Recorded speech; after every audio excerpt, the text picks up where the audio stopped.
2 says, "The right of citizens of the United States shall not be denied or abridged." Let me back up.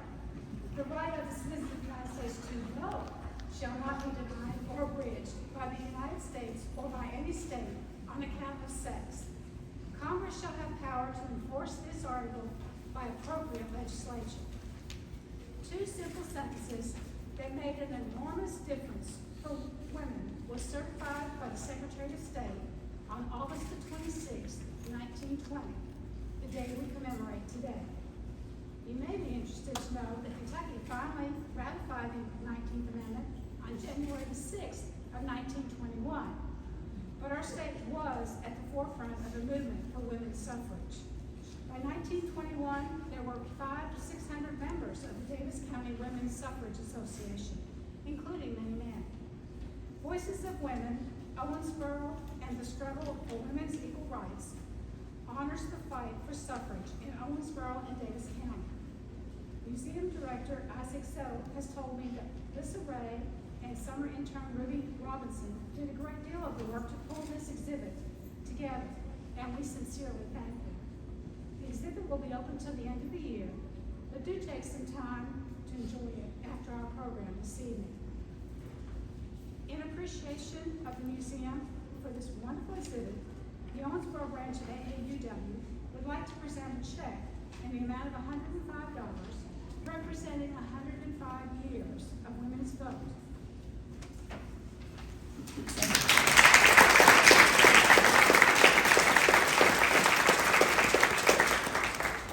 Thank you very much, everybody. If I knew there was going to be this large of a crowd, we would have hooked up a microphone. So this is great to see, and we appreciate this very much. This was an absolute pleasure to put together. I'm very glad to have taken part in this with all of my team. I'm very thankful. This is a wonderful exhibit, so please enjoy it. Thank you. Thank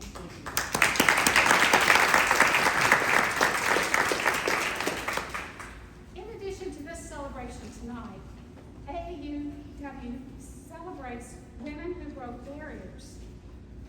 And this is our community,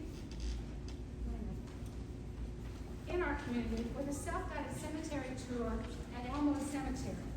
We recently updated this brochure and will soon add markers to the grave sites of these 9 women, making their graves easier to locate in the cemetery.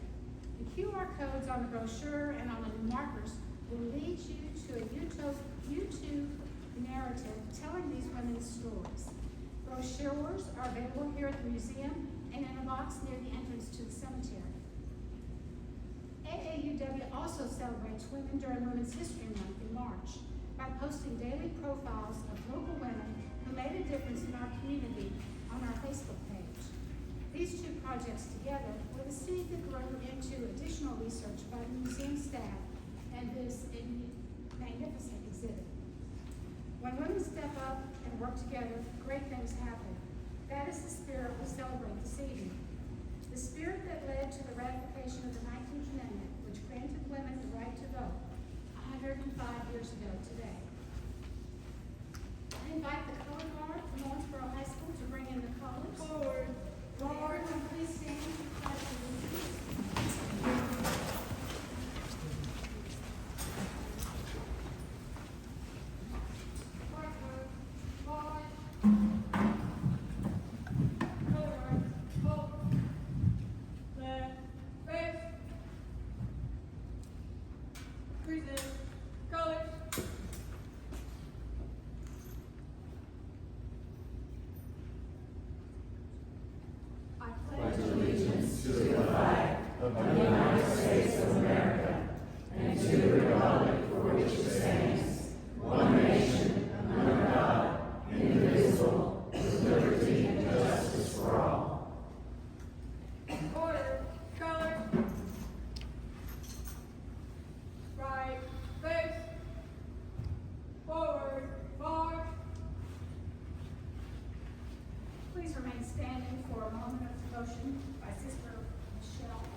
color, and religion, that they may add their voices for our universal call for justice. We stand with our allies, brothers, husbands, sons, colleagues, friends and family, men and women who work for women's equality.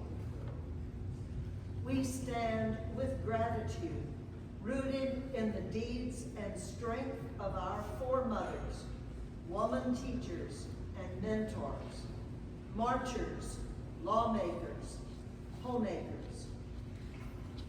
We celebrate the gifts of women around the globe, and we open our hearts that we may feel something new being born.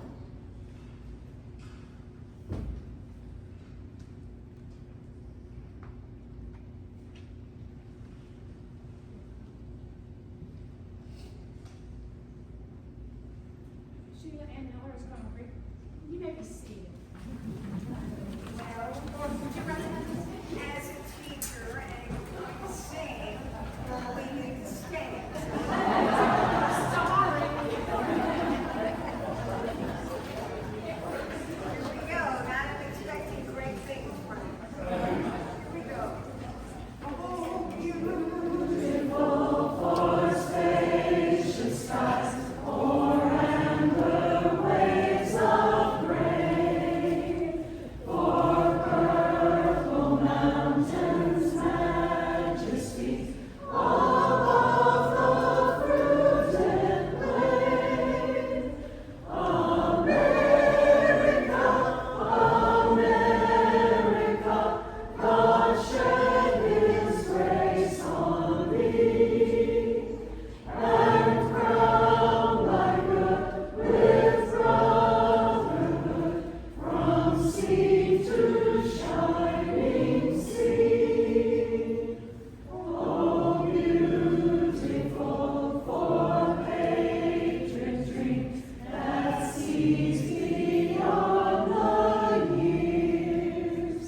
Thine alabaster cities gleam, undimmed by human tears. America, America, God shed His grace on thee, and crown thy good with brotherhood, from sea to shining sea. Lord, bless America, land that I love. Stand beside her and guide her through the night with the light from above. From the mountains to the prairies, to the oceans white with foam. God bless America, my home, sweet home. God bless America, my home, sweet home. Thank you. You may be seated.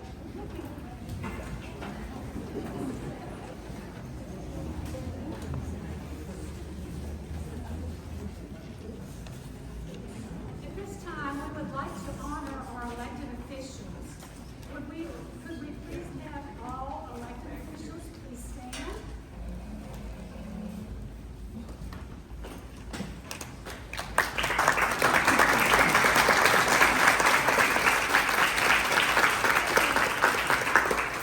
Sit down and women stand on the phone.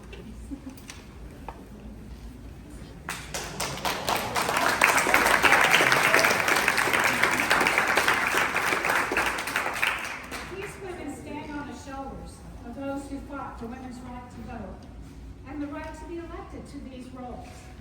The women honored by the exhibit tonight paved the way, giving you the opportunity to follow your path to election to public service. And we thank you very much for your service. Thank you.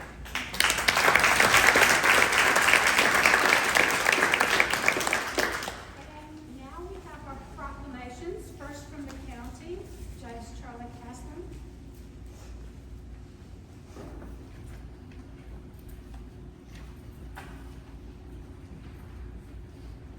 Good evening. It's a pleasure to be with each of you this evening.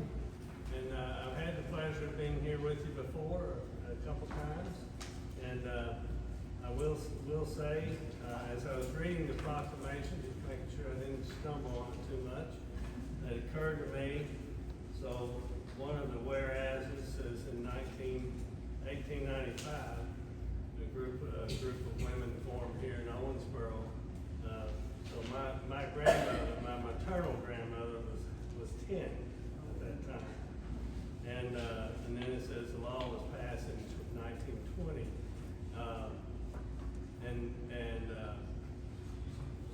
So that grandmother was 35 that year, and my dad's mom, my paternal grandmother, was 20. She was born 1900. And so they got to live through before and after this. So there's some level that makes it personal for me when I reflect on that. Davis County, Kentucky Proclamation, Office of the County Judge Executive. Whereas in 1848, women of the United States began organizing peaceful protests for their right to fully and equally participate in workplaces, libraries, organizations, and public facilities, as well as the right to vote and participate in government. And whereas on January 16, 1895, a group of 10 women, Owensboro women, formed the Political Equality Club of Owensboro to secure women the unrestricted exercise of all the rights of citizenship, equal constitutional rights with men, and equal protection of the law. And whereas after Kentucky passed a law in 1920 allowing women to serve on juries, the first female jury ever impaneled in Western Kentucky was in Davis County. And whereas in 1971, Congress designated August 26th as Women's Equality Day to serve as a symbol of the ongoing fights for equal rights. And whereas women are still fighting for equal rights, and whereas women play a critical role in families, the workplace, and in society as a whole, contributing to our economy and advancing our nation, and through the efforts of many equal rights advocates and champions, on this 105th anniversary of the 19th Amendment to the Constitution of the United States, we celebrate locally and nationally Women's Equality Day and pay tribute to all women who have and continue to strive for equality. Now therefore, I, Charlie Caston, Davis County Judge Executive, do hereby proclaim August 26, 2025 as Women's Equality Day, presented in Davis County, Kentucky, the 26th day of August 2025. Thank you, Judge.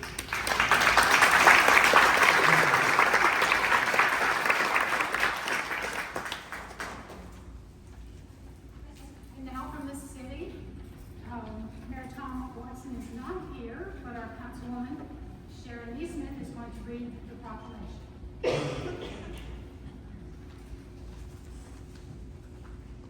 Before I do this officially, I'm going to go off script just a little bit. Yes, I know those that know me understand that. Yesterday, I decided I'm not working at the hotel. I'm not doing anything. I'm staying in my t-shirt, my shorts, and just do nothing. So I had the television on. And if any of y'all remember the Andy Griffith Show? Okay. So this particular episode was in 1966. And in this episode, Andy and Barney and Floyd, who was the barber, they all realized that it was time to nominate the town councilman. So they decided they were going to ask Howard, who was one of their local citizens and who did a lot of the money things, knew about stuff. So you know, there they went. They were going to go home, and he was going to tell Aunt B what was going on.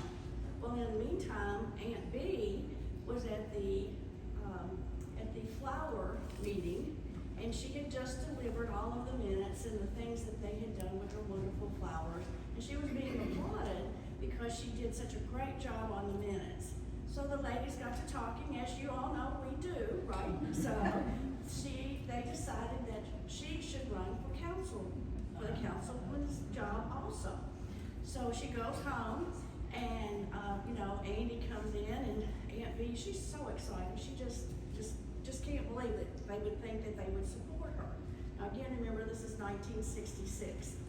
So obviously, when Andy shares that they have decided Howard needed to be the town councilman, and she informed him that she was also running, Andy didn't get any eggs and bacon the next morning. So it was quite interesting, and I thought, okay, there's a reason. God put me in this moment for a reason, because I was going to be here tonight. What was so funny, I thought, okay, I'm going to keep watching this just to see what happens. And so, they were fighting between themselves, Andy and Aunt V. And so Andy said, let's just have a debate. And all the citizens of Mayberry came, all 7 of them, or 8, and they all were listening to the debate. And so every question was asked, like, what do you think? Should we build a new bridge? Well, Howard was very, very intelligent and knew exactly what to say. He would say, it's going to cost us this much money. We're going to take this much time to do it. Here's what's going to happen. Do we really need a bridge? Blah, blah, blah. And so then they look over at Aunt V, and Aunt V's answer was, well, I'm going to represent the people, and I'm going to do whatever they want. Okay, I thought, well, we probably got a D- on that response in today's world. So the questions continued, and Howard gave numbers out one right after the other, and Aunt B's response was always the same. So I want to make 2 points here. This was the example set for women in politics in 1966, and that's not that long ago. The good part about it is I think Aunt B recovered in that she looked at Howard and she recognized that he really was the best candidate because he had information and experience that she did not have, and she was gracious enough to turn around and say, I'm going to vote for you too. So just keep that in mind. So if ever you think about this, think about Aunt B and Howard and how it turned out, but also think about the example that we set for all the young girls that were watching and what was going on. What kind of example was that? Okay, sorry for the personal comment, but it just happened and I had to share. Okay, all right. The city of Owensboro, whereas August 26, 2025 marks the 105th anniversary of the ratification of the 19th Amendment to the United States Constitution, a landmark victory that secured women's right to vote and transformed the American democratic process by expanding participation to half the population. And whereas Women's Equality Day commemorates this historic achievement and serves as a reminder of the ongoing efforts to advance equity and justice for all women in every facet of society. Whereas the city of Owensboro recognizes the importance of supporting equal opportunities for all individuals, regardless of their gender, and affirms its commitment to advancing policies and practices that promote fairness, inclusion, and respect. I hope I didn't get struck by lightning with that word inclusion. Okay, we're okay. All right. Whereas we celebrate the accomplishments of women past and present and recommit ourselves to breaking down barriers so that future generations may live in a society that offers true equality and opportunity for all. Now you have to picture this, I'm Tom today, so now therefore I, Thomas H. Watson, Mayor of the City of Owensboro, do hereby proclaim August 26, 2025 as Women's Equality Day in Owensboro, and encourage all citizens to reflect on the progress made, honor the women who have led the way, and support the continued advancement of equity and inclusion in our community and beyond. And this is not only proclaimed by Mayor Watson, but also by your city commissioners that you've elected and all of them. So thank you, and we all do believe in this. Thank you.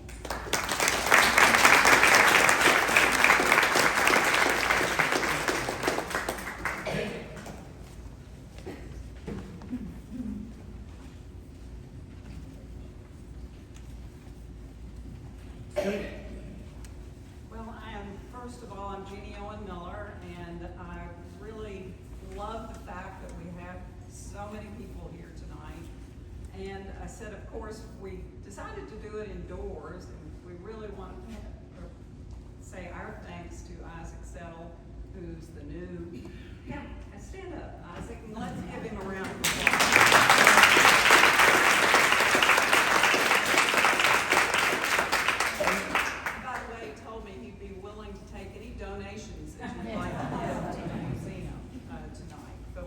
really thought we need a place where it's not so hot, where it's not raining, and of course today is what? A beautiful day. So, but I welcome all of you all. It's great for us to be able to gather and celebrate again. And it's been my great honor to be selected to get to introduce someone who's very special. She's going to be our speaker tonight, but she's been in Owensboro a few times other. She actually grew up in Owensboro, and she lived in what she calls a very tight community. And in that community, she was taught the importance of service to others and a cause bigger than herself. And since then, she's been on a mission. Look out for women on a mission. To take on the inequity in the world and to fight for a better world. First of all, she was a teacher in Houston, a teacher leader in Houston, and then was an award-winning teacher in Louisville. Starting in 2014, her mission took her into politics. From teacher to politics, where she had an immediate impact. She helped raise a record amount of funds for a Kentucky House Caucus group. We won't say which one. She's accelerated in every area and every project in which she's been involved, and I've been witness to two of them. As an advocate for teachers, she has taken on the politically powerful at all levels. She has guided new organizations with new innovative strategy in digital and political organizing and financing. She's been willing to jump into the mix herself, and even actually she has run for office herself. In 2018, she co-founded Blue Dot Consulting to further expand the mission and help like-minded candidates and promote progressive causes. Her success has been very apparent in Kentucky. She has been in two very important constitutional showdowns in Kentucky, and been on the winning side of both of those. In 2022, she organized an effort to defeat the Kentucky anti-choice constitutional amendment campaign. She again, in 2024, led the campaign to defeat the constitutional amendment concerning school vouchers and the funding of public education. Two constitutional fights. Not only though, on the second one, was she, not only was that particular proposed amendment defeated, it was voted down in every county in Kentucky.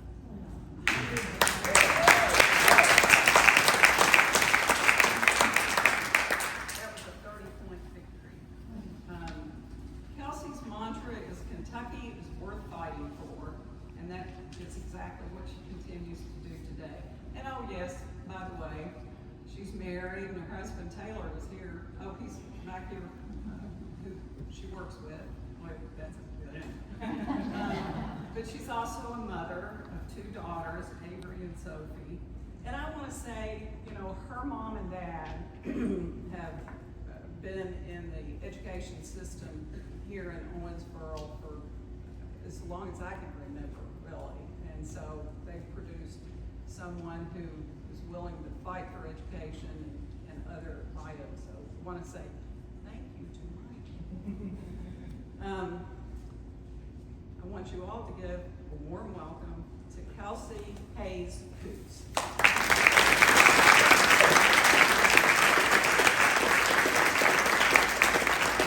Hello, everyone. Can y'all hear me okay? Yes. Awesome.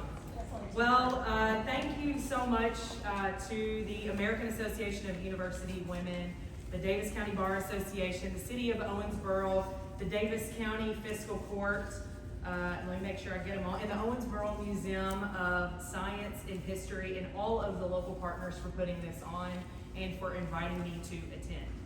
Standing here in the mammoth lobby surrounded by history, and tonight in front of an exhibit honoring the suffragists of Owensboro and Kentucky feels fitting. I am proud to be here tonight. I am honored to be here tonight. And not just because this is my hometown, but because I am someone who deeply believes that democracy is worth fighting for. Today we gather not just to unveil an exhibit, but to honor a revolution of courage. The suffragettes were ordinary women who did extraordinary things, who stared down ridicule, arrest, and violence because they believed in something bigger than themselves, that women's voices deserve to be heard in the halls of power. When the 19th Amendment was ratified in 1920, it didn't come from polite asks. It came from organizing, it came from persistence and sacrifice. And as it's been said, Kentucky women were on the front lines of that fight. This exhibit isn't just about history, it's about inheritance.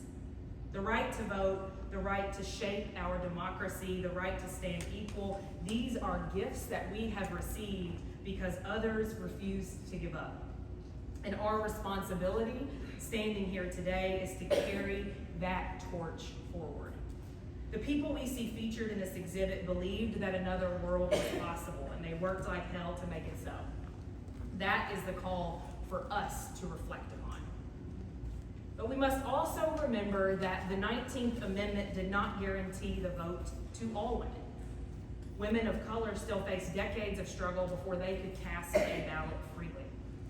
Their courage is part of this story too, and it reminds us that the fight for equality is never complete. If you think the fight for constitutional rights ended with the 19th Amendment, then you have not been paying attention to the news. I think we all understand that rights once won can still be lost. Just as the suffragists faced forces determined to silence them, we face our own tests today. Right here in Kentucky, we've seen repeated attempts to rewrite our state constitution, whether to weaken our public schools or restrict personal freedoms. The lesson? Our opponents don't give up, so neither can we. Across America, we see voting rights challenged, women's rights pulled back, and even peaceful protest met with force. The same forces suffragists faced, fear, exclusion, entrenched power, are still with us today. They just wear modern clothes. In moments of crisis, I think of the words made famous by Mr. Rogers, look for the helpers. We heard that before. I'm grateful that in my work, I get to see those helpers every day. People who organize, volunteer, donate, and speak out when it would be easier to stay silent. Folks who do largely the unseen work, as I say, because they care so much about an issue in their communities. I've had the privilege to work to defeat constitutional amendments in Kentucky now twice, and that's why I've been invited here today. The first time I was privileged to be the lead organizer, recruiting hundreds of volunteers across the state to push back against something that would have set women's health care back decades. The second time, last fall, I led the campaign to defeat Amendment 2, where we won, as it was said, in all 120 counties, and by 30 points, ultimately doubling down on our collective commitment to public education in the Commonwealth. While those fights were different, there were many similarities in how they were won. Both times, our opponents thought it was a done deal, and both times, people power won. So what did those fights teach me? Well, I think there are three things that are applicable to this moment that we find ourselves in. One, coalitions matter. Anyone that has ever worked with me has heard me say that my favorite quote is, the stronger the coalition, the greater the victory. The more inclusive the coalition, the greater the victory. And if you want to bring a fight, you bring people together. That's true yesterday, today, tomorrow, and the day after that. Whether in work or in life, we have to be intentional about the coalitions that we want to build. We have to be intentional about meeting people where they are in order to bring them along with us. That is real leadership. That's the leadership that can build movements. Democracy is a team sport after all. Any victories in the future will be because of deep coalition building and multiracial solidarity. We defeated Amendment 2 last fall in all 120 counties with voters of all stripes because we built a broad coalition of Kentuckians and brought together almost 150 organizations and educational stakeholders to work together, with the AAUW being one. I have to say that. A victory as big as the one that we saw was not by accident. It was the result of intentional coalition and trust building with folks who don't always agree. That's a lesson I think that many of us need to hear today. The second lesson is that stories matter. People don't remember policy jargon or statistics. They remember their neighbors' stories. Stories that cut through the noise and show what is at stake. They remember the woman who had been trying desperately to stay pregnant and the fear that she carried about what would happen if she couldn't get emergency health care should something have gone wrong in her pregnancy again. They remember the mom worried about whether her daughter with special needs would get the services that she deserves if funding was cut. They remember the teachers in rural Kentucky who feared that their schools might close if costs were going to be stretched even more thin. That is what moves people. Stories are what builds trust. No matter the issue that we may be talking about, your story matters. Your speaking up matters. We defeated Amendment 2 in all 120 counties because we have local storytellers everywhere. Meanwhile, our opponents, backed by out-of-state billionaires, had think tank employees going into communities that were not their own to organize for their cause. That's not organizing, that's transactional, that's not trust building. Our opponents talked at people while we listened. We lifted up voices already there. One builds resentment and the other, again, builds trust. Neighbor-to-neighbor organizing and storytelling is what bridges divides, no matter the issue or community. That is how we win. Again, your story matters. Your speaking up matters. And finally, persistence matters. Victories aren't permanent, and neither are defeats. We have to keep showing up, or down but never out, as I like to say. Building a better world, defending rights that we've won, is a lifetime fight. It's okay to get tired. It's okay to take a break, but you cannot stop paying attention. So as we leave tonight, I ask you, how will each of us meet this moment in history? The suffragists fought for decades for a single vote.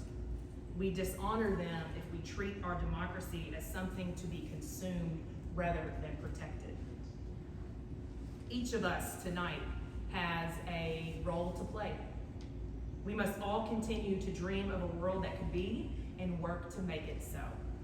Whether you're making calls, mentoring young leaders, telling your story, standing up for constitutional norms in a courtroom, or simply showing up to vote, you're a part of the inheritance. Walk by the faces and the names of the suffragists in this new exhibit and imagine the courage it took to be told no over and over again and to still keep marching. Our job is to pick up where they left off, to make sure our daughters and our sons grow up in a Kentucky and an America where rights expand, not contract. The suffragists fought for us, and so now it's our turn to fight for generations yet to come.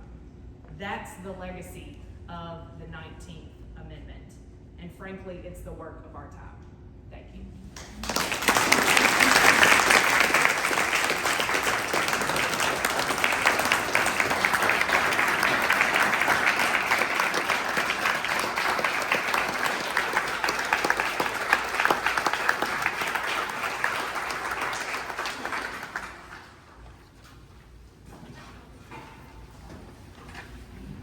Debbie didn't know this, but I'm one off script here too. I know some of you are shocked. But not too long ago, I wrote a letter to the editor of the newspaper, and it is, pen and a piece of paper. I want you to get it out, and I want you to write down 2 telephone numbers.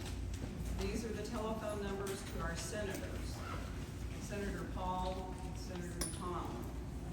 And I want you to think about a bill that is going to be, actually it has passed the House of Representatives and is now with the Senate. And it is called, believe it or not, the SAVE Act. Oh. Yeah. And most of you know what it stands for. Is supposedly Safeguard American Voter Eligibility. What it does is that it potentially can take the right to vote away from 70 million women. Now, why can they do that? Because they can. But basically, it is a bill that says that if your last name on your birth certificate doesn't match another piece of information, such as your driver's license or your marriage certificate or any other thing that you might use to prove your eligibility to vote, then you can't vote. Now, think about that. Is there any other group that is affected by this SAVE Act than married women? No. And I think it's got to be on purpose. These people aren't stupid. It's got to be on purpose that they have targeted married women. And it is part of an ongoing attempt at reversing the 19th Amendment. And that is so hard to believe in this day and age that that's what's going on. Now, you ready for the telephone numbers? I want you to call and tell your senators, vote no on the SAVE Act. The telephone numbers are, Senator McConnell's is 202-224-2541. 202-224-2541. Senator Paul's number is 202-224-4343. 202-224-4343. This is very, very, very important, and it can't slip through the cracks. Barbara? Do you need those numbers answered by a machine that says they're going to take messages?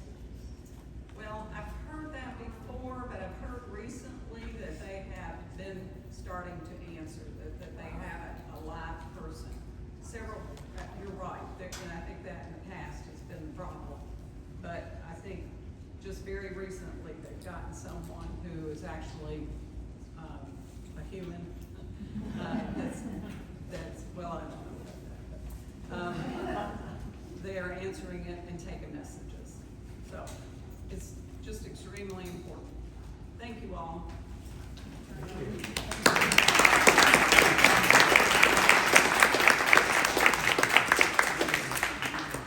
That concludes our program for this evening, and thank you so much for coming. Take a look at the exhibit and come back with friends later. It's open till the end of the year.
It's no problem.